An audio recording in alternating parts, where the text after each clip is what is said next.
Bismillahirrahmanirrahim. Assalamualaikum warahmatullahi wabarakatuh. Alhamdulillahi rabbil alamin. Wassalatu wassalamu ala asrafil anbiya'i wal mursalin sayyidina wa maulana Muhammad sallallahu alaihi wasallam wa ala alihi wa sahbihi ajma'in. Ashhadu an la ilaha illallah wahdahu la syarika lah wa asyhadu anna Muhammadan abduhu wa rasuluhu la nabiyya wa la rasula ba'da. Allahumma la sahla illa ma ja'altahu sahla wa anta tas'alu hazana idza syi'ta sahla. Hadirin bapak-bapak, hadirat ibu-ibu serta saudara sekalian yang Allah muliakan, alhamdulillahirabbil alamin. Senantiasa kita panjatkan rasa syukur kita kepada Allah Subhanahu wa taala, zat yang memiliki alam beserta isinya, zat yang wajib kita ibadahi, zat yang akan membalas kebaikan dengan kebaikan, keburukan dengan keburukan, dan zat yang mengetahui atas seluruh apa yang kita lakukan, baik fisir wal alan, baik yang kita sembunyikan maupun yang kita lakukan secara terang-terangan. Sebab itu, fattaqullah, hendaklah kita senantiasa bertakwa kepada Allah Subhanahu wa taala. Yang kedua, tidak lupa sholawat dan salam semoga tetap tercurahkan pada junjungan Nabi besar Muhammad sallallahu alaihi wasallam. Semoga dengan kita mengikuti langkah-langkah beliau, perkataan beliau, mengikuti sifat-sifat beliau yang sudah beliau contohkan, karena ketika beliau berbicara akan langsung disertai dengan amal perbuatan, sehingga baik perkataannya, perbuatannya, mau sifatnya patut kita teladani. Bapak Ibu, yang malam hari ini kita masih melanjutkan tentang hadis qudsi yang Musa memohon kepada Allah 6 hal. Kemarin sudah selesai 3 hal. Untuk malam hari ini adalah ahkamun nas, bagaimana menjadi seorang yang adil, bijaksana. Maka kita akan bahas tentang apakah keadilan tersebut. Karena sesungguhnya Rasul menyampaikan kepada umatnya dari permohonan Musa kepada Allah, sebetulnya yang beliau inginkan adalah agar umatnya mempunyai sifat-sifat baik sebagaimana sifat yang sudah dimohon oleh Musa kepada Allah Subhanahu wa taala. Dari pertanyaan Nabi Musa, ayyu ibadika ahkam, ya Allah, ya Rabbi, siapakah dari hambamu ini yang paling bijaksana? Maka Allah pun menjawab, yahkumun nas kama yahkumuli nafsi. Ya tentunya orang yang ketika memperlakukan orang lain sebagaimana memperlakukan diri sendiri. Artinya adil itu ya tergantung bagaimana ketika kita menerima itu. Ketika kita merasa tidak nyaman terhadap 2 hal perkara yang sedang kita perselisihkan, berarti ada sesuatu yang tidak adil. Untuk itu, marilah malam hari ini kita pelajari yang pertama dari surat An-Nahl ayat yang ke-90. A'udzu billahi minasyaitonir rajim. Innallaha ya'muru bil adli wal ihsan wa ita'i dzil qurba wa yanha 'anil fahsya'i wal munkar wal baghi ya'idukum la'alakum tadhakkarun.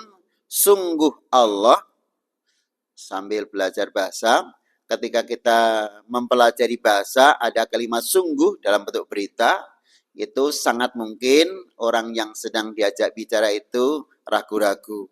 Maka menggunakan kalimat sungguh, yaitu harfu taukid. Sungguh Allah telah memerintahkan untuk berbuat adil. Adil diletakkan nomor pertama, artinya itu penting, yang terpenting. Wal ihsan, Allah memerintahkan juga untuk berbuat baik. Perkataannya baik, perbuatannya baik, sifatnya baik, kepada orang lain baik, kepada diri sendiri baik. Wa ita'i dzil qurba. Para mufassir menerjemahkan, pertama, hendaklah kamu menyambung silaturahmi. Ketika kamu sudah silaturahmi, berikanlah hak-haknya sebagai keluarga, sebagai tunggal darah, sebagai saudara. Maka sebelum kita menuntut hak, maka lakukan kewajibannya dulu. Yang keempat berupa larangan, karena 3 perintah 3 larangan. Yang keempatnya adalah wayanha 'anil fahsya. Sebaliknya Allah melarang kepada kalian untuk berbuat keji. Nah, berbuat keji Ibnu Abbas lebih menjurus kepada urusan pergaulan yang sifatnya mengarah kepada perzinaan. Karena perzinahan ini akan merusak tentang tatanan keluarga. Yang kedua mungkin sampai merusak urusan bangsa, karena bermula dari sebuah keluarga yang rusak, kemudian keturunan juga rusak, menjadikan sebuah bangsa juga rusak. Kemudian yang berikutnya, Allah juga melarang kepada kalian untuk berbuat mungkar. Segala sesuatu yang jelek disebut kemungkaran. Mencuri, kejelekan, kemungkaran. Membenci orang lain yang tidak ada dasarnya, itu sebuah kejelekan, maka mungkar juga. Wal bagyi. Bagyi ini ada 3 makna. Pertama, kedaliman. Yang kedua, bagyi berarti rasa sombong takabur. Karena rata-rata orang yang sudah sombong takabur akan muncul sebuah kedaliman. Kemudian yang ketiganya bisa juga dinamakan al-hiqat al-has, yaitu kedengkian. Dengki. Kemudian yang berikutnya tadi adalah kesombongan, maka muncul sebuah kedzaliman yaitu tidak adil. Kemudian ini semuanya, 3 perintah dan 3 larangan ini Allah wasiatkan kepada kalian semuanya, la'allakum tadzakarun, semoga kalian dapat mengambil pelajaran. Abu Ja'far Al-Tabari, penulis tafsir Tabari, menyampaikan bahwa sebenarnya perintah amar ma'ruf, maka 3 hal ini dianggap sebagai amar ma'ruf, kebaikan-kebaikan, yaitu ma'ruf. Yang kedua, nahi mungkar, itu bukan hanya kewajiban Rasulullah, tapi kewajiban seluruh umatnya. Abu Ja'far mengambil dalil, yaitu tentang kul hadhi sabili at'u ilallah ala basiratin ana wa manittaba'ani. Katakanlah, Islam adalah jalanku. At'u ilallah, maka ketika aku berdakwah, ala basiratin, atas dasar ilmu, yaitu Al-Quranul Karim. Yang kedua, atas dasar keyakinan, ilmu yang sudah dipelajari, dia mengerti, diyakini, maka muncul keimanan. Yang ketiga, sudah ngerti ilmunya, sudah yakin, akan memunculkan perbuatan yang baik, maka muncul al-amal. Kemudian yang berikutnya, setelah dia punya ilmu, punya keyakinan, bisa melaksanakan, baru beliau melakukan dakwah, yaitu intisaruddin, memperluas jaringan-jaringan dakwah ke berbagai tempat dengan ilmu yang sudah Allah berikan. Maka kemudian yang kelimanya adalah sabar. Ketika di jalan dakwah itu banyak rintangan. Maka kalimatnya ana wa manittaba'ani. Yang punya kewajiban menyampaikan dakwah itu aku dan seluruh umatku. Dengan dasar dakwah itu dasarnya ilmu. 2, keyakinan. Ketika amal. Kemudian yang berikutnya tentunya setelah amal adalah dakwah itu sendiri. Kemudian yang berikutnya sifatnya adalah sabar apabila dalam perjuangan dakwah itu menemui banyak rintangan. Ini Abu Ja'far dalam buku tafsir Tabari. Oleh sebab itu, ketika kita mempelajari Al-Quran seperti ini, bukan saja Nabi yang bertugas saja, tapi kalian, kita semuanya, setelah mendapat ilmu juga mencoba untuk bisa menyampaikan lagi kepada orang lain. Kemudian dari kalimat innallaha ya'muru bil adli, sungguh Allah memerintahkan kepada kita untuk berbuat adil. Adil ini menempati pertama. Sesuatu yang sifatnya diawalkan itu biasanya lebih penting daripada yang dinomor 2-kan. Maka kalimat yang pertama al-adli ini sampai muncul hadis Nabi, ada 7 golongan yang akan mendapatkan perlindungan di sisi Allah, Suatu saat nanti, suatu hari yang tidak ada perlindungan kecuali dari perlindungan Allah. Yang pertama, imamun adil. Seorang pemimpin, seorang imam yang adil. Menempati pertama juga akan mendapatkan perlindungan di hari kiamat, yaitu di padang mahsyar. Dua, sabun nasa'a fi ibadatillah. Seorang remaja yang berkembang tetapi tidak melupakan ibadah kepada Allah. Karena umumnya rata-rata remaja itu lebih banyak kepada nyuwun ngapunten, tidak begitu punya gaung terhadap dunia ibadah, tapi ini ada remaja kok ibadahnya baik, maka menjadi istimewa. Yang ketiga, rajulun qalbuhu mu'allaqun bil masajid. Orang yang akan dipastikan mendapatkan asuransi dalam bentuk perlindungan Allah, yaitu seseorang yang hatinya mu'allaq, terpatri, terlem, kuat banget dengan dunia masjid. Baik dia berangkat ke masjid untuk sholat yang 5 waktu, baik dia berangkat ke masjid untuk talabul ilmi sebagaimana ahlu suffah di Masjid Nabawi di zaman Rasul, baik itu untuk zikir, berdoa di dalam masjid, seperti orang yang datang ke masjid ketika orang sudah tidak ada, kemudian mengangkat kedua tangannya kepada Allah, ya Rabbi, ya Rabbi. Sampai Umar mengatakan, ya Rabbi, ya Rabbi, fa'anna yustajabulahu, bagaimana Allah akan mengabulkan doamu? Pakaian kamu haram, makanan kamu haram, kemudian minuman kamu haram. Maka intinya di zaman Nabi pun ada orang yang datang ke masjid yang bukan waktu sholat untuk berdoa, berarti memang afdalnya berdoa juga di masjid. Walaupun saat itu ditegur Umar kaitannya bukan masalah doanya, tapi tentang bagaimana kamu berdoa kepada Allah. Sementara makanan kamu, minuman kamu, pakaian kamu itu haram. Fa'ani yustajabulahu, bagaimana Allah akan mengabulkan doamu. Jadi tentang persyaratan doa bukan tempatnya, tapi tempatnya yang bagus adalah di masjid. Maka masjid bagian daripada tempat untuk memperbanyak doa, dan sebaik-baik masjid sebagaimana kita ketahui dah, pertama Masjidil Haram, kedua Masjid Nabawi, ketiga Masjidil Aqsa, keempat tentunya masjid yang lebih banyak jamaahnya yang tidak jauh dari rumahnya.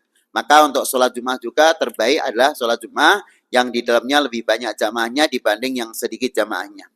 Kemudian yang keempat, warajulani tahaba fillah wa tafarraqa alaihi. Ada dua orang yang saling mencintai juga karena Allah, seandainya suatu saat berpisah juga, berpisah yang memisahkan Allah juga. Yang kelima, warajulun da'athu imra'atun dzata mansabin wa jamalin faqala inni akhafullah. Yang kelima ini juga orang istimewa. Ada seorang laki-laki diajak kencan oleh seorang wanita, dan bukan sembarang wanita. Dalam hadis, dzata mansabin wa jamalin. Orangnya kaya raya, orangnya cantik, tur yang ngajak. Berarti ini ngajak ini gratis nggih? Yang ngajak kok seperti kula penjara sami. Ayo bro, maam nong kulon kuwi lho. Masa ngajak-ngajak kok bayar? Ngajak mestinya yang bayari. Itu orang begitu. Tetapi apa kata seorang laki-laki yang diajak? Ini akhafullah, aku takut kepada Allah. Karena fahsya itu dilarang. Berbuat zina itu dilarang. Maka apabila ada seorang laki-laki yang diajak kencan, sementara yang mengajak itu zaman sobin wa jamalin, punya kedudukan, punya kekayaan, punya kecantikan, kok dia takut kepada Allah, jaminannya adalah bidadari di surga. Akan digantikan oleh Allah. Yang keenam, warajulun tasaddaqa bisadaqatin fa'akhfaha hatta la ta'lam shimaluhu ma tunfiqu yaminuhum. Yang keenam, orang yang akan dijamin mendapatkan perlindungan Allah adalah seseorang yang bersedekah dengan sil, dengan tidak terang-terangan menyembuhkan sedekahnya. Sampai Rasul mengumpamakan hatta la ta'lam, sampai dia tidak tahu tangan kanannya sedekah, tangan kirinya tidak tahu. Karena melakukan kebaikan itu sunnahnya dengan tangan kanan. Sedekah kebaikan tangan kanan. Minum kebaikan tangan kanan, makan kebaikan tangan kanan, menyembelih kebaikan sebaiknya juga tangan kanan. Maka tangan kanan itu sekali lagi harus didulukan. Pakai baju, lengan kanan dulu. Pakai celana, lengan tangan kanan dulu. Pakai sendal, kaki kanan terlebih dahulu. Kalau nyopot, kaki kiri terlebih dahulu. Tangan kanan terlebih dahulu dan sebagainya. Maka sodakoh dengan sir lebih bagus daripada sodakoh dengan terang-terangan. Tetapi kemarin sudah kita sampaikan, tidak masalah bagi orang yang berkewajiban untuk membayar CSR misalnya dalam sebuah perusahaan agar tidak terkena fitnah perusahaan besar tapi kok tidak pernah pajak, tidak pernah zakat, tidak pernah sedekah sehingga menimbulkan kecurigaan akhirnya banyak yang memusuhinya. Maka seperti ini diumumkan juga tidak masalah. Bahkan dalam ayat Al-Qur'an disebutkan khud min amwalihim shadaqatan tutahhiruhum wa tuzakim. Bahkan ketika sudah memenuhi persyaratan untuk berzakat, bahkan dari pihak badan zakat itu boleh mengambilnya, tidak nunggu diterke zakat itu, tapi bahkan kita boleh memungutnya dari rumah ke rumah. Kemudian yang berikutnya adalah warajulun dzakarallaha khalian fafadat ainuhu. Ada seseorang laki-laki yang ingat kepada Allah, yang zikir kepada Allah, yang berdoa kepada Allah, tahu-tahu kedua matanya belinang dengan air mata. Mengapa dia nangis? Ketika ingat dosa-dosa yang pernah dilakukan, tapi nangis juga. Kapan aku bertemu denganmu ya Allah? Nah, ini orang yang akan diberikan jaminan oleh Allah untuk mendapat perlindungan di hari kiamat. Maka di antara 7, maka yang nomor 1 lah imamun adil. Karena kalau imam yang adil itu sudah ada, maka keadilan di masyarakat juga akan terwujud. Ini tentang adil. Tetapi bagaimana dari pembahasan adil ini ternyata meluas. Yang pertama adalah tentang hak dan kewajiban. Adil itu kaitannya dengan hak dan kewajiban juga. Maka hak kewajiban kita dengan Allah, suatu saat Rasulullah menyampaikan hadis beliau, suatu saat beliau berjalan dengan Mu'ad bin Jabal. Ketika beliau berjalan dengan Mu'ad bin Jabal, kemudian Rasul menyampaikan kepada Mu'ad bin Jabal, ya Mu'ad, hal tadri ma haqqallah al-ibad wa ma haqqul ibad ala Allah. Ya Mu'ad, kamu tahu enggak apa yang jadi hak Allah atas hambanya dan hak hamba atas Allah?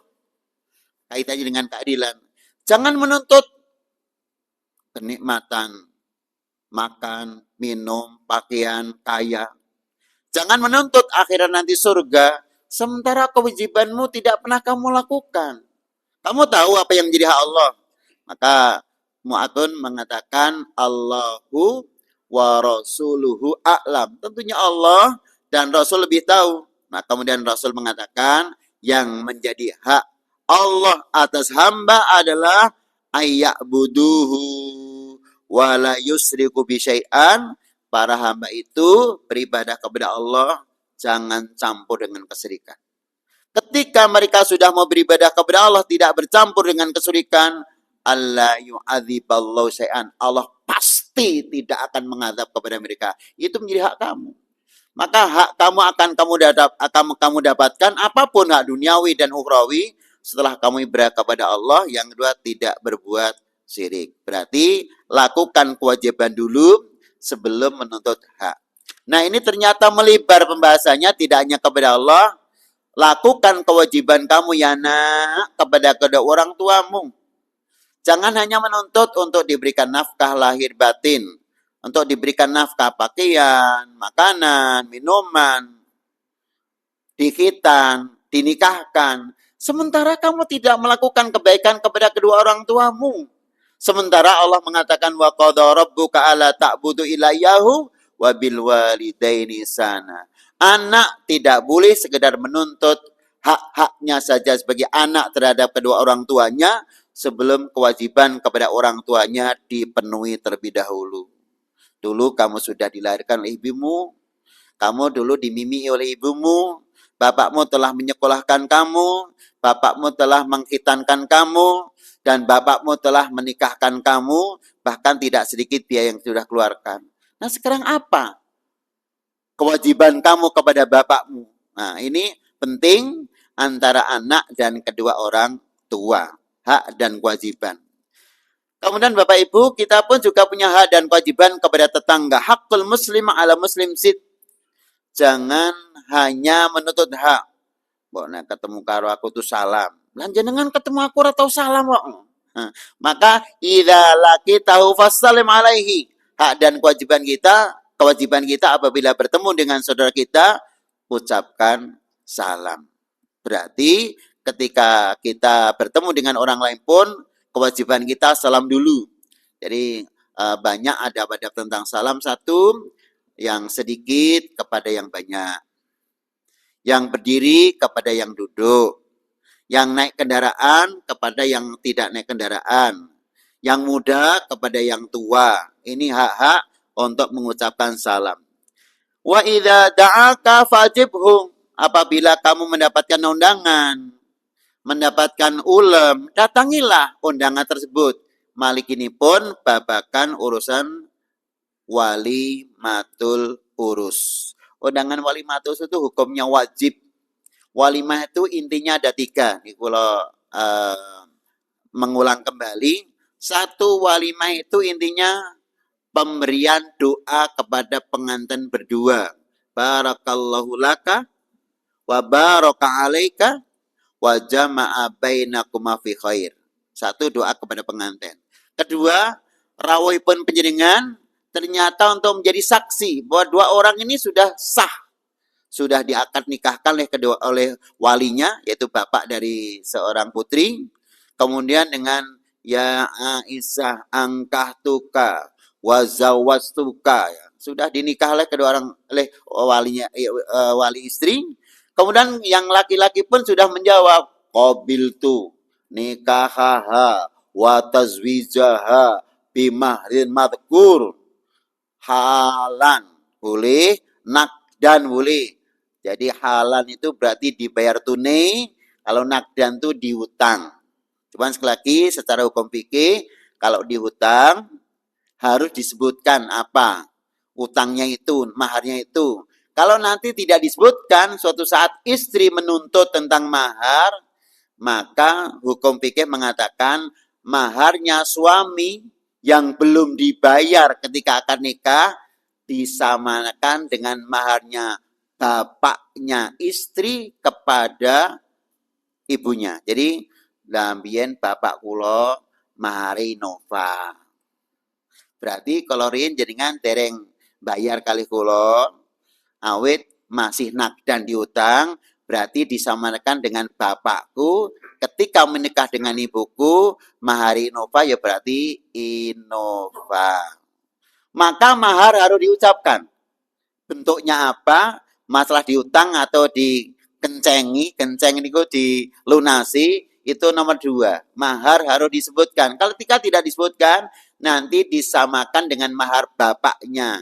Yang perempuan ketika menikah dengan ibunya, ketika menikah dengan ibu pengantin putri. Ini tentang urusan mahar. Jadi sudah sah sehingga penjadian rawuh itu minangka saksi. Yang ketiga, walimah artinya aklu wasurbu, makan dan minum. Maka lucu, akad nikah ijab kabul, walimatul urus di bulan Ramadan. Tetapi kalau hanya akad nikah boleh, nek walimah ya lucu.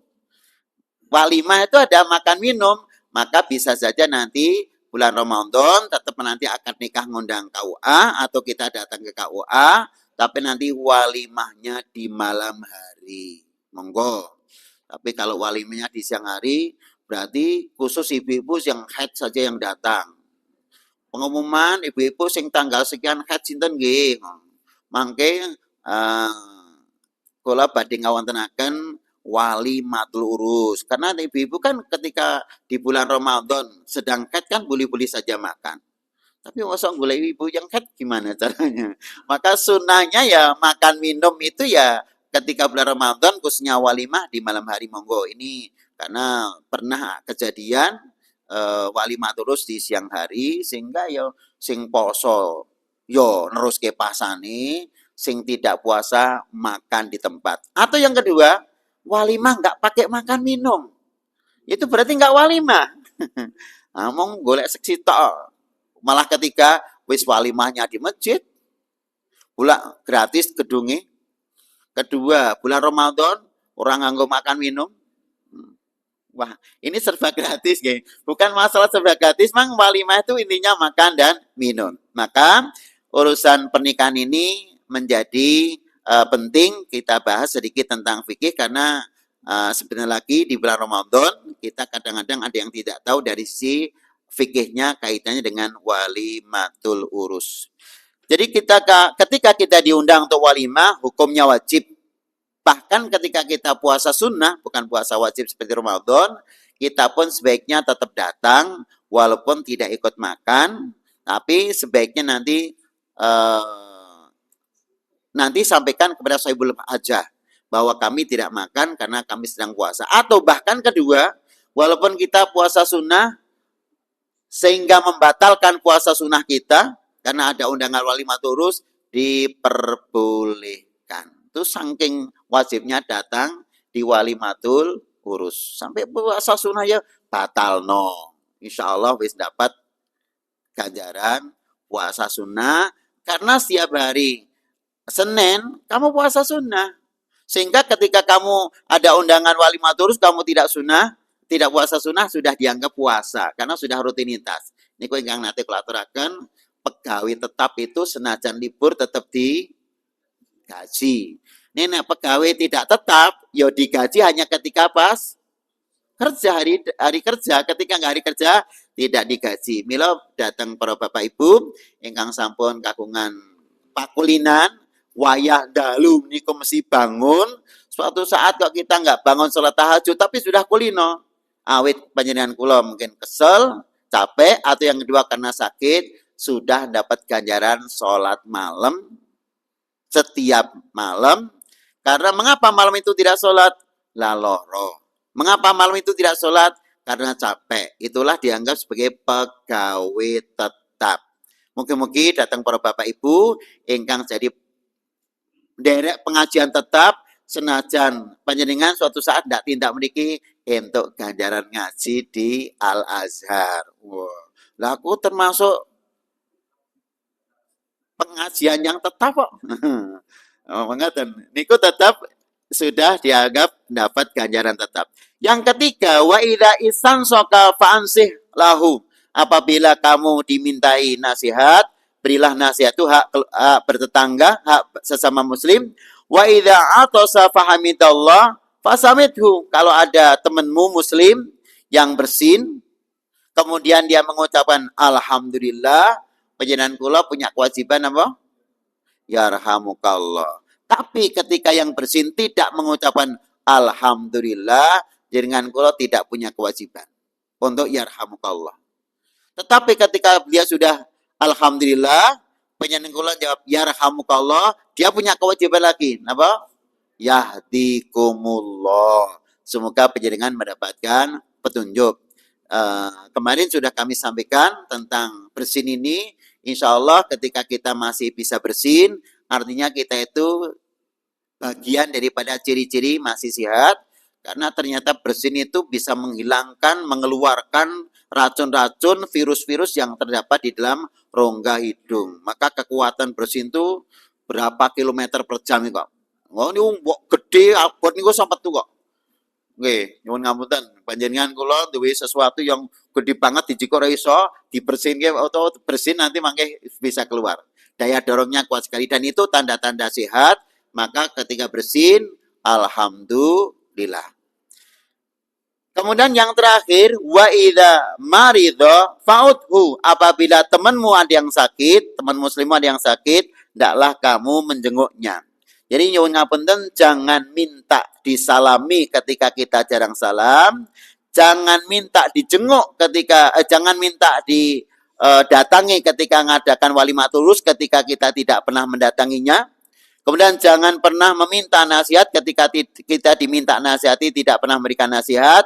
Jangan minta didoakan yarhamukallah, ketika ada orang lain bersin kita tidak menjawab ya yarhamukallah, dan jangan minta dijenguk ketika sakit ketika ada orang lain tidak pernah menjenguknya. Maka penuhilah kewajibanmu dulu, baru nanti kamu meminta haknya. Mila ingkang asring kula aturaken, jangan berharap dijenguk ketika sakit ketika tidak pernah menjenguk orang sakit. Jangan berharap banyak orang yang takziah dan nyolati jenazah ketika ada orang meninggal, panjenengan kula tidak pernah ikut jenazah dan tidak ikut takziah dan ikut menyolati jenazah. Maka yang sampai terakhir wa idza mata fatabahu, ketika salah seorang saudara kita sudah meninggal, ikutilah sampai ke kuburan. Ini penting bagi kita tentang hak kewajiban seorang muslim. Kemudian adil yang berikutnya, Bapak Ibu, ketika Allah mengatakan innallaha ya'muru bil adli, kemudian oleh Rasulullah SAW dijawab umirtu li'adila bainakum, aku diperintahkan oleh Allah untuk berbuat adil di antara kalian. Maka setelah dijawab oleh Rasulullah, Rasul juga ikut menyampaikan di tengah-tengah umat manusia, satu, wa idza hakamtum bainan nas antahkumu bil adli. Kalau kamu dimintai untuk menyelesaikan permasalahan hukum di antara manusia, hendaklah berikanlah hukum dengan adil. Ini surat An-Nisa ayat 58. Kaitannya dengan hukum. Maka nyuwun ngapunten datang panjenengan kula yang mungkin jadi hakim, jadi jaksa, penuntut umum, jadi advokat, monggo untuk senantiasa adil di dalam urusan hukum. Yang kedua, fil mukatabat wa idza tadayantum bidainin ya ayyuhalladzina amanu idza tadayantum bidainin faktubuhu falyaktub bainakum katibun adil. Hai orang-orang yang beriman, apabila di antara kalian saling hutang mengutang, hendaklah ditulis. Maka sunnahnya utang niku ditulis. Ampun ngantos panjenengan kula wonten ingkang ngendika kaya sapa wae dadak dicatet. Kalingan-kalingan. Ya walaupun berapa dicatat, jumlahnya utang berapa. Kemudian yang kedua, ingin lunasi bayar utang niku kapan? Kemudian seandainya dulu itu kalau utang krusnya berapa tahun dibayar dengan uang yang sama atau dikruskan dengan emas, ini sebaiknya diterangkan terlebih dahulu daripada nanti muncul. Kan sing penting aku isih punya keinginan lunasi utang. Kan batas utangnya tidak dibatasi. Nah, ketika batas utang tidak dibatasi pembayarannya, nanti akan jadi masalah di belakang. Inilah sekali lagi, utang piutang segede nopo kata, sedulur nopo kalian tiang sanes, sebaiknya dicatat. Tur sing nyatet niku pihak ketiga, bukan sing ngutangi, bukan sing utang, tapi pihak ketiga. Tur anggenipun nyatet nggih saat itu. Utangnya saiki nyatet sesuk. Niku bisa lupa lho, Pak. Tandang tak hitung nek kurang 5 juta le, 4 juta setengah. Maka ketika kita ngitung harus di depan yang membayari. Dihitung ulang. Tidak apa-apa dihitung ulang. Tidak apa-apa daripada nanti di belakang ada masalah. Dang tak hitung nang omah kirane 5 juta. Gur 4 juta 500 aku ru ngelongi lho. Nah, itu juga tidak bagus. Maka lagi, satu, jumlah utangnya berapa, kapan maunya utang. Nah, utang dalam bentuk bagaimana ini diterangkan, terus penulisnya itu pihak ketiga. Ini penting agar menjadi tahu. Kemudian namanya utang, kedua belah pihak harus punya catatan. Boten sing duwe catatan mau sing ngutangi tok. Lah nek sing ngutangi sing ngrubah sapa? Biar ora semono lho. Maka kedua belah pihak punya semuanya. Kemudian pihak ketiga juga punya. Berarti minimal utang mengutang itu nanti catetannya rangkep yang ngutangi, sing ngutang dan penulis. Kemudian yang berikutnya, hendaklah kamu adil ketika menimbang dan mengukur. Auful kaila wal mizana bil qis. Hendaklah penuhilah ketika mengukur dan menimbang. Hendaklah dengan adil. Jangan ketika mau membeli barang minta dipenuhi. Bahkan nyuwun ngapunten ibu-ibu nggih, kenging napa kalau matur ibu-ibu, lah tuku ayam wis pas isih dadak jiko sayap sisi duncalke niku tung. Jane pun timbangane pun pas. Dan niki langsung ada tidak saya biasa sih biasa. Paha satu duncalke. Lah niki terus pripun? Lah niki diitung mulih napa boten? Nah itu tidak boleh. Maka ketika nimbang untuk orang lain ya timbanglah yang pas. Ketika kita menjual atau membeli juga timbanglah dengan timbangan yang pas. Termasuk Bapak Ibu yang hari ini mungkin kerjanya di agraria, kemudian di urusan ukur mengukur, mohon ini yang betul-betul tahu sehingga karena ukur mengukur tuh nanti ketika kita ada tanah dijual belikan atau nanti ada wakaf mesti ada verifikasi data tanah. Nah, kiduli miliknya siapa, batasi nopo, lori miliknya siapa, batas siapa, wetani miliknya siapa, batas siapa, kuloni milik siapa, batas siapa. Ini ada pemilik dan batas.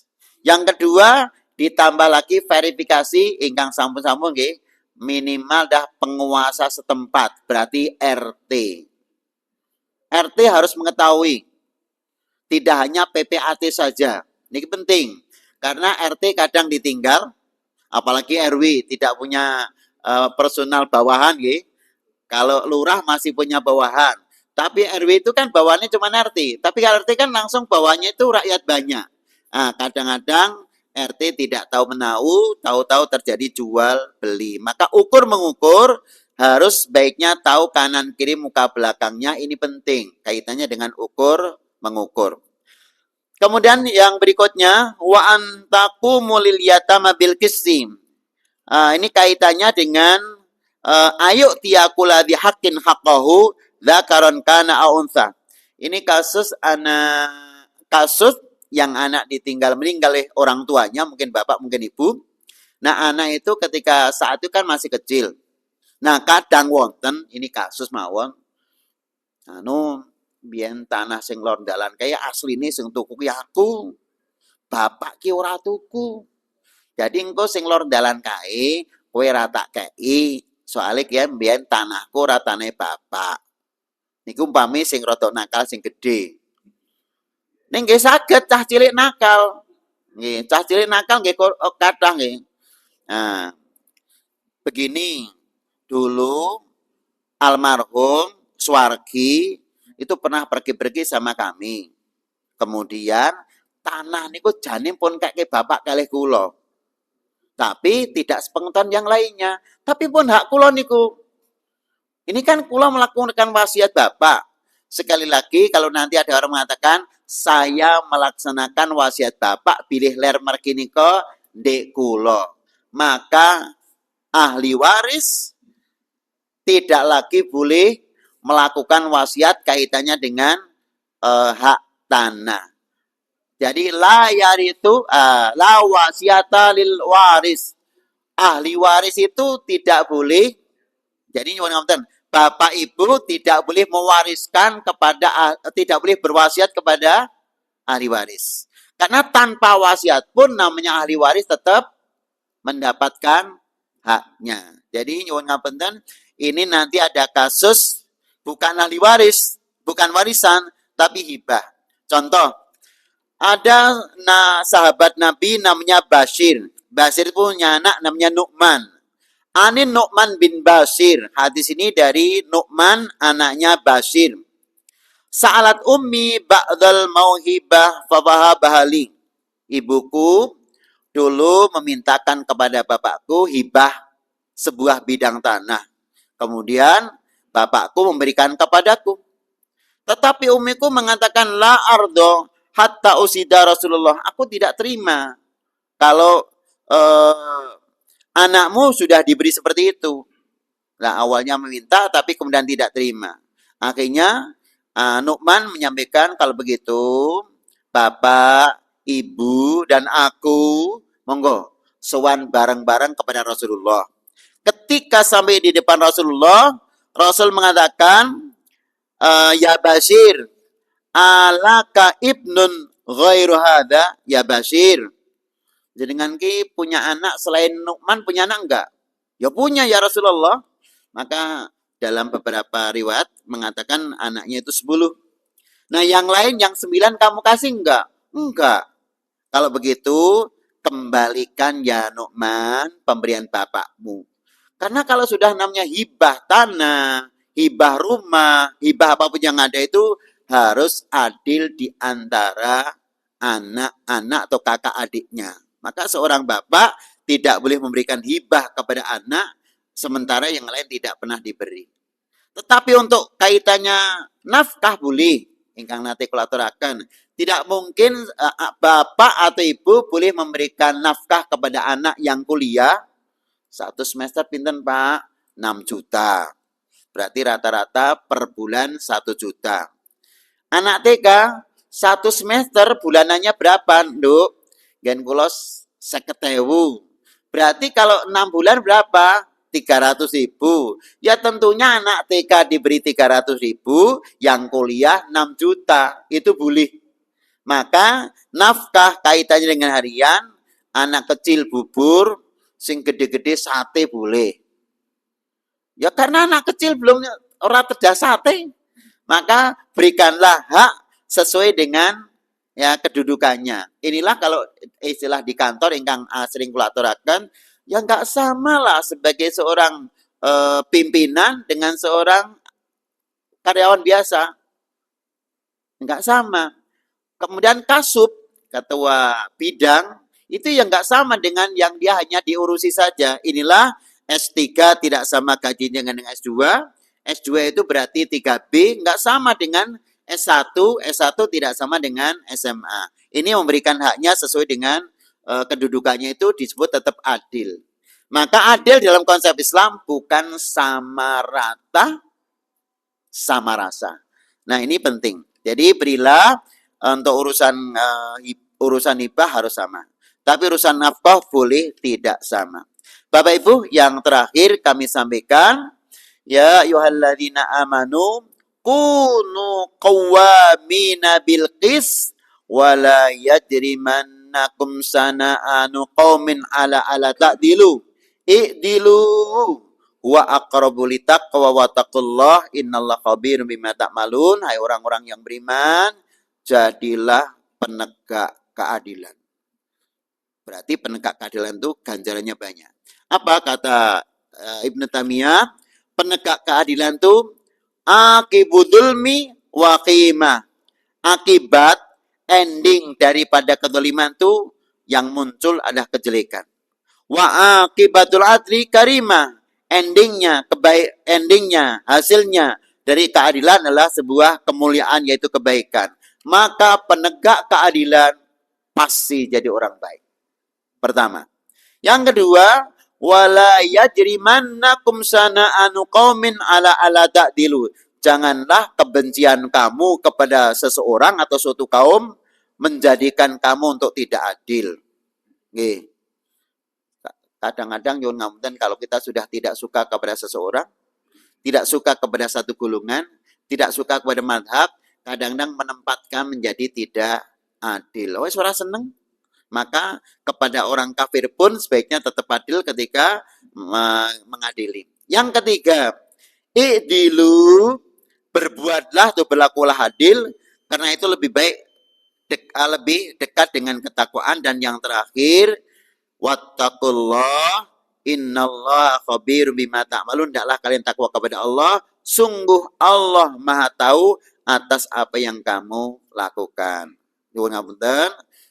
Yang terakhir lagi, terakhir ada dua, bapak-bapak ingkang kagungan esti lebih daripada satu, adil. Nek ora adil mangke jenengan mlakune semper. Nggih. Semper. Mripate nggih kira. Mripate kira, mlakune semper, Mangke tangannya sing siji ngeten iki, sing siji mboten. Wah, niku seperti orang sudah stroke nih Pak. Maka yang Allah memperbolehkan tapi hendaklah adil, ketika tidak adil mendingan tetap satu.